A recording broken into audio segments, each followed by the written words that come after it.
Sejam muito bem-vindos. E na nossa conversa de hoje, a gente vai mergulhar fundo no capítulo 21 do livro de Gênesis. E olha, o material que a gente recebeu para essa análise é de uma riqueza, assim, impressionante. É verdade. Temos comentários bíblicos super detalhados, traduções que mostram o hebraico original, vídeos com análises teológicas e uma coisa que eu achei muito especial, dicionários e obras com uma perspectiva espírita sobre esses temas. Exatamente. E a nossa missão aqui é tentar costurar um pouco de tudo isso, né? Porque este capítulo é um verdadeiro turbilhão de emoções e significados. Com certeza. Fala do cumprimento de uma promessa que humanamente era impossível, de um conflito familiar que de certa forma ecoa até hoje, e de alianças que foram, assim, fundamentais na história. Vamos então explorar isso tudo pelas lentes cultural, histórica, bíblica e, claro, a espiritual. Vamos lá. Bom, para começar, o capítulo já abre com um evento monumental, o nascimento de Isaac. O texto diz que o Senhor visitou Sara. Essa palavra visitou, no nosso dia a dia, soa tão casual, mas as fontes que a gente analisou, principalmente as do hebraico, dão um peso bem maior para ela, não é? Um peso imenso. A palavra hebraica original é pakad, e ela não tem absolutamente nada de casual. Pakad significa uma intervenção divina direta, poderosa e com um propósito muito específico. É Deus agindo de forma deliberada, então. Exatamente. E o texto faz questão de frisar que isso aconteceu no tempo determinado, o que é um ponto crucial. E esse tempo determinado, de quanto tempo de espera a gente está falando desde a promessa original? De cerca de 25 anos. 25 anos. Uau! É um quarto de século. Eu fico só imaginando o peso dessa espera para o Abraão e para Sara. 25 anos ouvindo uma promessa que desafiava toda a lógica, sabe? Vendo o próprio corpo envelhecer, a esperança diminuir. É um teste de fé de uma vida inteira, basicamente. Exato. É por isso que o autor de Hebreus lá no Novo Testamento destaca tanto esse momento. Ele diz que pela fé, a própria Sara recebeu poder para ser mãe, pois considerou fiel aquele que lhe havia prometido. O foco não é na capacidade dela, mas na fidelidade de Deus. Precisamente.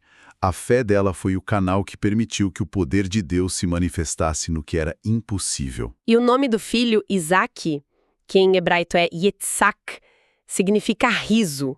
Mas as fontes indicam que não é um riso simples, né? Tem mais de uma camada aí. Tem. E essa é uma das partes mais bonitas. A jornada do riso de Sara é a jornada da fé dela. Primeiro, lá no capítulo 18, quando ela ouve a promessa, ela ri. Mas é um riso escondido. O riso da incredulidade, do ceticismo. Isso. Um riso que diz, impossível. Eu velha desse jeito. É um riso para dentro quase amargo. Já sem esperança. Exato. Mas o segundo riso, o riso aqui em Gênesis 21, é o oposto completo. Ela segura o Isaac e declara, Deus me deu motivo de riso, e todo aquele que ouvir isso, rirá comigo. Nossa, a diferença é total. Percebe? Deus transformou o riso solitário da dúvida num riso de alegria contagiante. Uma alegria que precisa ser compartilhada. É o riso do milagre. Que virada incrível! E essa alegria toda culmina na festa do desmame, que o texto menciona. O que essa festa significava naquela cultura? Era um evento gigantesco.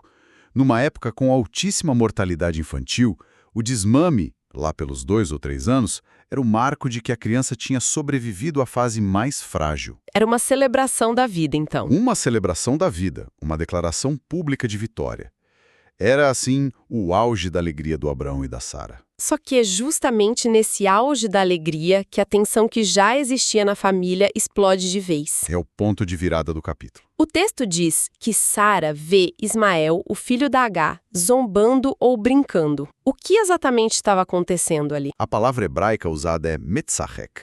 É uma forma do mesmo verbo que deu origem ao nome Isaac, riso. Ah, que interessante. E embora possa significar brincar, a maioria dos comentaristas concorda que o contexto aqui é de zombaria, de escárnio. Ismael, primogênito, provavelmente estava menosprezando o pequeno Isaac. Zombando da ideia de que aquele bebê seria o herdeiro de tudo. Provavelmente. E a reação da Sara é, nossa, imediata e radical. Ela vai direto a Abraão e exige: mande embora esta escrava e o seu filho. Uma atitude que, humanamente falando, soa incrivelmente dura, quase cruel. Como é que as fontes teológicas ajudam a gente a entender isso? E é uma reação duríssima, sem dúvida.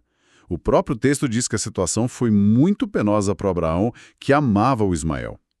Só que uma das nossas fontes em vídeo, e principalmente a análise do apóstolo Paulo aos Gálatas, nos convida a ver isso por uma outra lente. Uma lente mais espiritual? Exatamente, uma lente alegórica. Paulo explica que Agar, a escrava, e seu filho Ismael, nascidos segundo a carne, simbolizam a antiga aliança, uma aliança baseada na lei, no esforço humano. Que gera para a escravidão, né? Isso, associada à Jerusalém terrena. Já a Sara, a mulher livre, e seu filho Isaque, que nasceu pela promessa, representam a nova aliança. A do espírito, da graça, da liberdade. Perfeito. A aliança associada à Jerusalém celestial.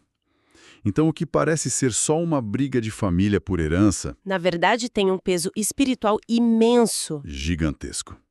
E Paulo usa uma frase que parece ter saído direto dessa cena. Mas como naquele tempo o que nascera segundo a carne perseguia o que nascera segundo o espírito, assim também é agora. A zombaria de Ismael não era só uma brincadeira de criança. Não era. Era o símbolo da carne perseguindo o espírito. E por isso a ordem de expulsão, segundo Paulo, também tem um sentido espiritual. O filho da escrava não será herdeiro com o filho da livre. E é por isso que o próprio Deus intervém e manda Abraão ouvir a Sara. Sua descendência será considerada. A linhagem messiânica passaria por Isaque e não por Ismael. Isso muda completamente a perspectiva. A dor do Abraão continua real, mas a decisão ganha uma dimensão de propósito divino. E o que vem a seguir é uma das cenas mais tristes de Gênesis, né? De partir o coração. Abraão despede Agar e Ismael com pão e um odre de água. Só isso. Eles vagam pelo deserto, a água acaba, o desespero da Agar é total.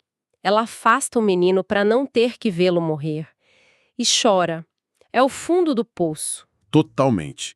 Mas nesse momento de desespero completo, a intervenção divina acontece de uma forma muito particular. O texto diz que Deus ouviu a voz do rapaz. Eu achei esse detalhe muito curioso. Por que a voz do menino e não o choro da mãe, que era quem estava expressando todo o desespero? Esse mais indefeso. O anjo chama Agar e a primeira coisa que ele diz é: não tenha medo, e reafirma a promessa: eu farei dele um grande povo. Deus não os abandonou. De forma alguma. E aí vem o milagre. Mas não é um milagre de criar algo do nada. É um milagre de visão. Como assim? O texto diz: então Deus abriu os olhos dela e ela viu um poço. As fontes são unânimes nisso. O poço não surgiu ali. Ele sempre esteve lá. Mas ela não conseguia ver. Exato. Cega pela angústia, pelo desespero, era incapaz de vê-lo. O que se conecta perfeitamente com a experiência dela anos antes, quando ela nomeou o Deus de El Roi. O Deus que vê. Isso. E aqui, o Deus que vê não só a enxerga na aflição, mas a capacita a enxergar a provisão que ele já tinha colocado no caminho dela. Que eles são poderosa. A ajuda, muitas vezes, já está do nosso lado, mas o nosso estado emocional nos impede de ver. E as fontes com a visão espírita, elas trazem alguma luz sobre esse momento da Agar como mãe? Trazem. E é uma camada de compreensão muito bonita. Um dos dicionários define a mãe como a médium da vida, a expressão máxima do sacrifício, e a criança como a depositária do futuro. Nossa! Olhar para Agar e Ismael com essa ótica amplia o sentido do cuidado divino. Não é só salvar dois exilados. É Deus protegendo o arquétipo do amor materno e garantindo o futuro daquela criança, mesmo fora da linha principal da promessa. É incrível. Enquanto todo esse drama se desenrola, o status de Abraão no mundo ao redor também estava mudando, né? É aí que entra o rei Abimeleque. Isso mesmo. A narrativa muda do privado para o público. Abimeleque, o rei filisteu, procura Abraão. E a declaração dele é impressionante. Deus está com você em tudo que você faz. A bênção de Deus sobre Abraão era visível para todo mundo. Era pública e notória, a prosperidade, a proteção, tudo nele evidenciava um favor divino. E Abimeleque, como um líder pragmático, quer se aliar a esse poder. Ele busca um tratado de paz. Exato, uma aliança. E ele pede que Abraão jure por Deus que não vai agir com falsidade com ele. Ele quer garantir que essa bênção não se vire contra ele no futuro. E eles selam esse pacto de um jeito bem específico, envolvendo 7 cordeiras. Por que isso? O fascinante aqui está na própria língua hebraica. A palavra para jurar é shabá. A palavra para o número 7 é sheba. São quase a mesma palavra. Praticamente a mesma raiz. Fazer um juramento, shaba, era literalmente se setear, ou seja, se comprometer por um ato que envolvia o número 7, que é símbolo de perfeição, de completude. E as 7 cordeiras eram a testemunha desse juramento. Exatamente. A testemunha de que o poço em disputa foi cavado por Abraão. E é daí que vem o nome do lugar. Berseba. Isso, Berseba, que pode ser Poço do Juramento ou, mais literalmente, Poço dos 7. O nome do lugar vira um memorial perpétuo daquele acordo. Faz todo sentido. E para fechar o capítulo, depois de tudo isso, Abraão planta uma tamareira e invoca a Deus por um nome novo, El Olam. O que essa revelação significa para ele nesse ponto? Esse nome é a culminação de tudo o que aconteceu.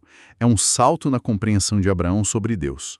El Olam significa Deus eterno ou Deus da eternidade. E qual a diferença para os outros nomes que ele conhecia? Até então ele conhecia Deus como Deus Altíssimo ou Deus Todo-Poderoso, nomes que enfatizam poder, soberania.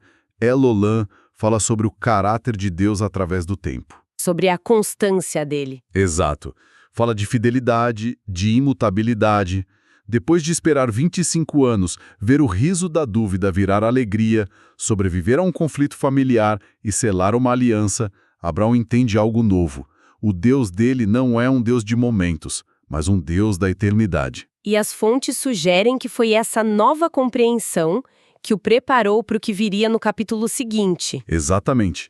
Preparou para a prova mais avassaladora da sua vida, que era o sacrifício de Isaac. Então, olhando para o capítulo 21 como um todo, o que a gente tem é um mosaico de temas muito profundos. De um lado, a fidelidade de Deus, que cumpre o que promete, mesmo que demore um quarto de século. Isso. Mas também vemos as consequências dolorosas das nossas próprias escolhas, né? A solução humana de Abraão e Sara, com Agar, nascida da impaciência, gerou um conflito que marcou gerações. E ao mesmo tempo, e isso para mim é o mais impressionante, a gente vê a providência de Deus se estendendo a todos. Ele cuida de Agar e Ismael no deserto, garante um futuro para eles. Mostrando que ninguém, mesmo os que parecem rejeitados, está fora do alcance do seu cuidado. Exato. E para uma reflexão final, uma das fontes traz um ponto muito forte. Embora todo pecado possa ser perdoado, as consequências de certos atos são indeléveis. O conflito que começou ali, entre Isaac e Ismael, de certa forma, iniciou uma fratura que reverbera até hoje. O que nos deixa com uma pergunta bem complexa para a gente pensar. Sim, este capítulo revela como um plano divino soberano coexiste com as consequências duradouras e às vezes trágicas das nossas ações. Então a questão que fica é, como a gente pode harmonizar a fé na providência de um Deus que cuida de tudo com a nossa profunda responsabilidade por escolhas cujos efeitos se estendem muito, muito além de nós mesmos? Obrigado pela companhia nesta análise. Esperamos que tenha sido enriquecedor. Até a próxima! E se você gostou, não esqueça de se inscrever no canal NEP Apóstolo João, acione as notificações para não perder nenhum vídeo e não deixe de curtir este vídeo. Episódios novos todas segundas, quartas e sextas-feiras, sempre às 8 horas da manhã. É isso, bem simples.